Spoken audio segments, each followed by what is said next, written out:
ठीक है, 4 लोग जो है चीफ मिनिस्टर के लिए पिच किए जा रहे हैं, किए जा चुके हैं बल्कि, और JUI ने भी अपना चीफ मिनिस्टर के लिए बंदा पिच कर दिया है, और PTI तो सोहेल अफरीदी है ही है, नून लीग ने भी कर दिया है, और पीपल्स पार्टी ने भी कर दिए अपने लोग पिच कर दिए as a chief minister KPK। लेकिन क्या ये मुमकिन है, इज इट पॉसिबल कि ये सब चीज़ें जो है नल एंड वाइड हो जाए in the days to come, और क्या गवर्नर राज तो नहीं लगने जा रहा क्या KPK में? इस पर हम बात करेंगे एक छोटी सी ब्रेक के बाद असद उमर साहब से। वेलकम बैक जी, और अब मेरे साथ मौजूद हैं असद उमर साहब। असद उमर साहब से पूछ लें कि जनाब KPK में क्या सोहेल अफरीदी ही चीफ मिनिस्टर होंगे, ये फाइनल हो गया है? इस पे भी लोगों की अभी तक लोग डाउटफुल हैं कि जनाब ये फाइनल कैंडिडेट शायद नहीं है, लेकिन अब तो 4 कैंडिडेट सामने आ चुके हैं। JUI का कैंडिडेट भी आ गया, नून का भी आ गया, पीपल्स पार्टी का भी आ गया, लेकिन फिर भी लोगों के जहनों में डाउट्स हैं। लेकिन एक और चीज़ जो आ रही है, बार बार सामने आ जाती है कि क्या ये सारी चीज़ें जो चीफ मिनिस्टरशिप वाली बात है सारी अंडू हो जाएगी, और क्या गवर्नर राज की तरफ हम जा रहे हैं? असद भाई, what do you have to say about this one? अच्छा जी, पहली बात तो ये दोनों जो आपने सवाल पूछे जी, ये दोनों सवाल कितनी एक अफसोसनाक सूरत हाल की निशानदेही करते हैं जी, कि एक असेंबली है जिसके अंदर 75% सीटें एक पार्टी के पास हैं, बाकी सबके पास मिला के 25 सीटें हैं। उस 25 सीटों के 25% सीटें हैं, और उनके ऊपर भी आप कह रहे हैं 3 मुख्तलिफ दावेदार आ गए हैं। तो इसमें तो कोई सवाल होना ही नहीं चाहिए कि कौन कल वजीर आला बनेगा, लेकिन वाकई में लोगों को सवाल है। तो एक तो ये बहुत बड़ी निशानदेही करता है कि आपकी जमहूरियत इस वक्त कहाँ पे खड़ी हुई है, आपका निजाम किधर खड़ा हुआ है। दूसरा ये सवाल गवर्नर राज का, किस बुनियाद के ऊपर गवर्नर राज लगने जा रहा है? क्या उसका मेयार क्या होगा? किस बात पे कहा जाएगा कि गवर्नर राज लगने जा रहा है? क्योंकि अगर दहशतगर्दी हो रही है सूबे में, वो बुनियाद बननी है, तो बलूचिस्तान में तो आज से 1.5 साल पहले गवर्नर राज लग जाना चाहिए था। अजीब व गरीब पाकिस्तान में हम पता नहीं अपने लिए नए तजुर्बात कर कर कर के मुश्किलात अपनी बढ़ाते चले जाते हैं। गड़ा जो हमने खोदा हुआ अपने लिए उसको गहरा करते चले जाते हैं। तो उम्मीद ये है कि कल एक नॉर्मल कॉमन सेंस प्रिवेल करेगी, वोट होगा, जिसको तरीके इंसाफ ने नॉमिनेट किया हुआ है वो वजीर आला बनेगा, और उसके बाद कारकर्दगी करेगा, आवाम देखेगी उसे पसंद आई कि नहीं पसंद आई। अच्छा चले, मैं बीच में आपको इंटरप्ट नहीं करना चाह रहा था असद साहब, लेकिन बात यह है कि कुछ प्रीवियस बयानात ऐसे हैं, कुछ तकारीर ऐसी हैं जो सोहेल अफरीदी की हैं, और जिस पे लोगों ने यहाँ पे ऑब्जेक्शन शुरू किया था।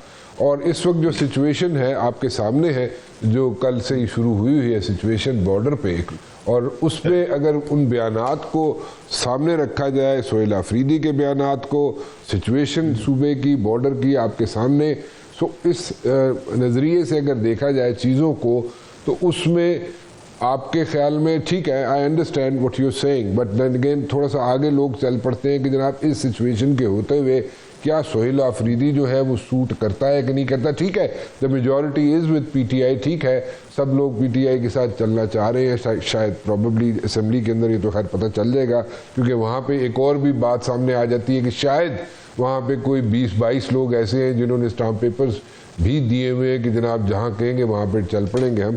सो ये सारी चीज़ें जहन में रखते हुए ज़रा थोड़ा सा एक्सप्लेन कीजिएगा, हमें थोड़ा सा एजुकेट कीजिएगा, क्योंकि आप तो बड़ा अरसा गुजारा आपने PTI के साथ। आपने दो तीन मुख्तलिफ बातें की, उसमें से तीनों का मुख्तसरन जवाब देने की कोशिश करता हूँ। पहली बात तो सबसे आखिरी वाली से शुरू कर देते हैं। ये मैंने भी सुना है कि स्टाम्प पेपर के ऊपर 20-22 लोग लिख के आए हुए हैं। तो मुझे ये बताएं कि पाकिस्तान के आईन और कानून में कहाँ गुंजाइश है कि आप एक शख्स जो इलेक्शन लड़ने के लिए आ रहा है उससे स्टाम्प पेपर के ऊपर कोई हलफनामे लगाए? मतलब वही मैं बोल रहा हूँ ना कि आपके जो सारे सवाल, और मैं आप पे नहीं इल्जाम डाल रहा, मैं आपके सवाल बिल्कुल वैलिड है, और जो आप बातें कर रहे हैं लोग यही बातें कर रहे हैं जी। लेकिन मैं सिर्फ ये निशानदेही करने की कोशिश कर रहा हूँ कि ये बातें जो हैं ये आपको क्या बताती हैं कि आपका निजाम कहाँ खड़ा हुआ है, कानून आईन किधर गया है। दूसरा देखें, 2 मुख्तलिफ बातें आपने की। एक ये कि उसने सोहेल अफरीदी ने कुछ तकारीर ऐसी की जो रजा थी, और दूसरी बात ये कि सूबे की जो सूरत हाल है उस सूरत हाल को खास तौर पे सामने रखते हुए ये शायद बेहतर ना हो कि वजीर आला बने। तो पहली बात तो अगर उसने कोई बातें ऐसी की जिसपे किसी को एतराज है तो यार बातें करने पे तो, और खासतौर पे सियासतदान की बातों पे तो हमेशा किसी ना किसी को एतराज होता है। अगर उसकी बातों ने कानून तोड़ा है तो मेरा सवाल यह है कि जब उसने कानून तोड़ा था तो उस वक्त क्यों नहीं एक्शन लिया गया? ये एक्शन अब क्यों लिया जा रहा है? ऐसा तो कहीं भी कानून में नहीं लिखा कि आप कानून तोड़ सकते हैं अगर आप सिर्फ एमपीए हो, लेकिन आप कानून तोड़ के फिर एमपीए से वजीर आला नहीं बन सकते। जो कुछ भी आपने करना है, हम एक जमहूरी निजाम, एक आईनी निजाम में रहते हैं ना, एक आइन और कानून के तहत हम जिंदगी गुजार रहे हैं।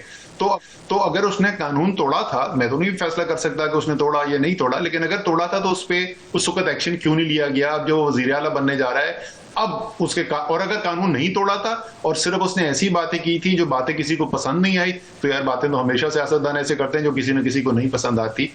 तीसरी बात जो सबसे अहम बात है, और वो ये कि आपने ये पूछा कि जो सूबे की सूरत हाल है, आपने उस दिन डीजी आईएसपीआर की प्रेस कॉन्फ्रेंस सुनी। डीजी आईएसपीआर ने बहुत जोर दे के एक बात की कि देखें, जब हम दहशतगर्दों से मुकाबला करते हैं, जो कोई वर्दी पहन के नहीं फिर रहा, जो लोगों में उठ बैठ रहा है, उसके लिए हमें अवाम की जब तक भरपूर ताउन ना मिले तो हम कामयाब नहीं हो सकते। आप मुझे ये बताएं मुबश्शिर कि क्या अवाम का ताउन बढ़ने में, मिलने में आपको मदद हासिल होगी अगर 75% सीटें जितवा के जिस पार्टी को उस अवाम ने असेंबली में भेजा हुआ है उसका वजीर आला बनेगा? आपके ख्याल में अगर आपने वोट डाला और आपका ये हक छीन लिया जाए तो आप मुझे सच्चे दिल पे हाथ रख के बताएं कि आपका क्या रिएक्शन होगा, आपके दिल में क्या ख्याल आएंगे? तो जो अभी मौजूदा सूरत हाल है, इसमें तो और भी जरूरी है कि हम कोई भी ऐसा काम ना करें।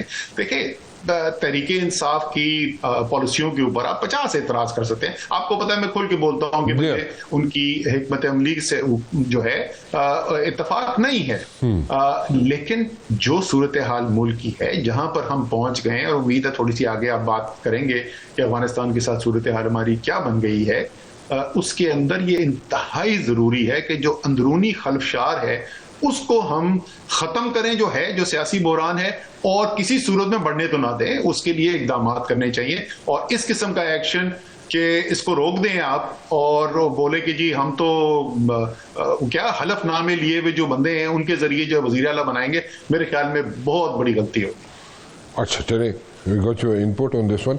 अच्छा, मुझे ये बताएं कि अब आगे अगर मतलब if you would have been active in PTI, what would your strategy would have been when it comes to like this situation which has erupted right, with Afghanistan, जहाँ से वो स्नीक इन कराने की कोशिश करते रहते थे शुरू से भी लोगों को अंदर, दहशतगर्दों को, लेकिन अब we did put our foot down on this one. So इस वक्त अगर आप होंगे तो when it comes to relations, आप लोगों को मतलब पीटीआई की बात होती है तो वो हमेशा उस पर जोर देते हैं कि जी बातचीत कर लो, बातचीत कर लो। बातचीत दहशतगर्दों से कैसे की जा सकती है?